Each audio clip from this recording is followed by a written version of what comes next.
L'église Sainte-Geneviève-Saint-Maurice de Nanterre devient cathédrale à la création du diocèse en 1966. Elle a été bâtie en 1925, près du lieu de naissance de Sainte Geneviève et du puits où cette dernière puisa l'eau qui rendit la vue à sa mère.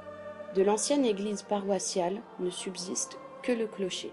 En entrant dans la cathédrale Sainte-Geneviève, c'est une impression de grandeur et de majesté qui frappe le visiteur devant la colonnade qui encadre le maître-autel.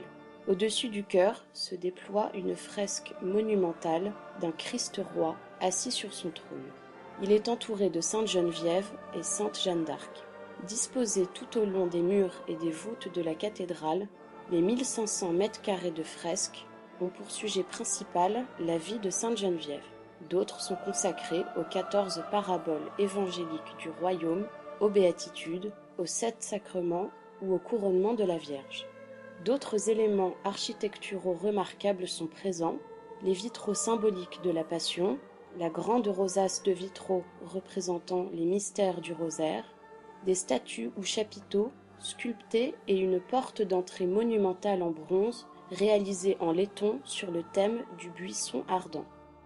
Les travaux de rénovation entrepris en septembre 2012 sous la direction de l'architecte Jean-Marie Dutilleul ont permis de révéler la cathédrale et de faire connaître son riche patrimoine. Notre sainte patronne est née à Nanterre vers 420.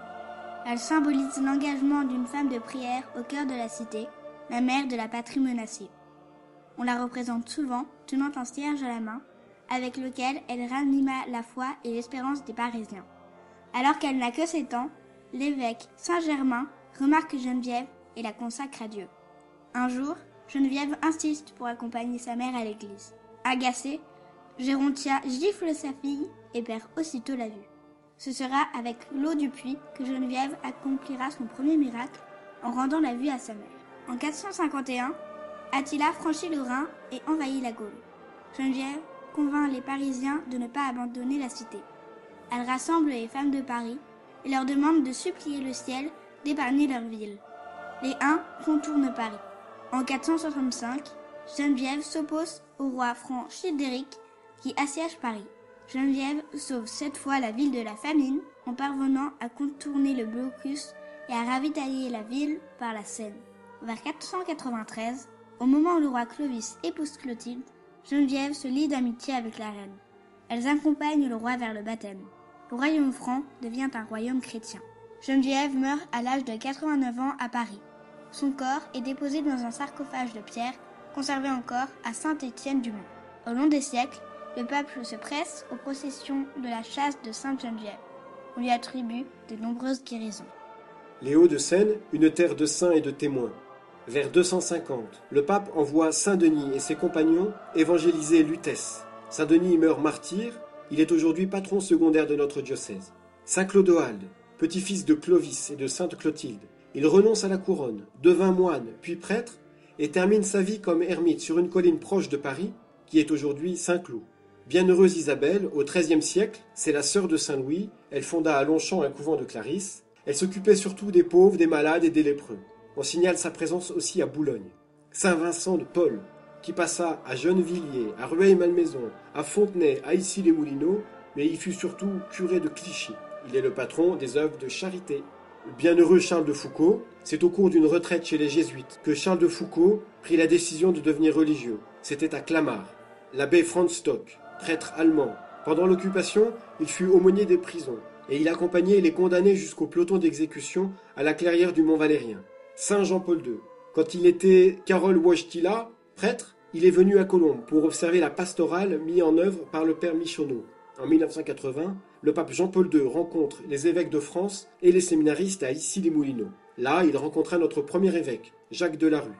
À la suite de Jacques Delarue, c'est Monseigneur Favreau qui fut notre évêque en 1983, puis Monseigneur Gérard Daucourt en 2002, et aujourd'hui, installé depuis le 4 mai 2014, Monseigneur Michel Le Petit est le 4e évêque du diocèse de Nanterre. Les maisons d'église sont une spécificité du diocèse de Nanterre. La première, Notre-Dame de Pentecôte, à la Défense. Elle se veut au service des questions sur la vie économique pour remettre sans cesse l'homme en son centre. La seconde, dans le même esprit que celle de la Défense, c'est le relais chapelle Saint-Maximilien-Kolb à Rueil-Malmaison. La troisième a ouvert ses portes à Meudon, c'est la maison de la parole, pour que les Écritures, la parole de Dieu, soient au centre et une source pour notre monde contemporain. La dernière née, c'est la maison Saint-François de Sales à Boulogne-Billancourt, proche des anciennes usines Renault. Elle souhaite être un lieu au service des familles.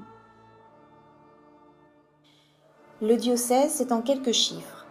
75 paroisses réparties dans 9 doyennés, 4 maisons d'église, un séminaire interdiocésain, 342 prêtres, 17 séminaristes, 56 diacres, 41 communautés de religieuses, 350 religieuses, 19 communautés de religieux, 143 religieux, 229 laïcs en mission ecclésiale, 250 salariés, des milliers de bénévoles, 55 établissements d'enseignement catholique, 4 887 jeunes en aumônerie, 9 500 enfants au catéchisme, 160 catéchumènes et au total près d'1 million de catholiques.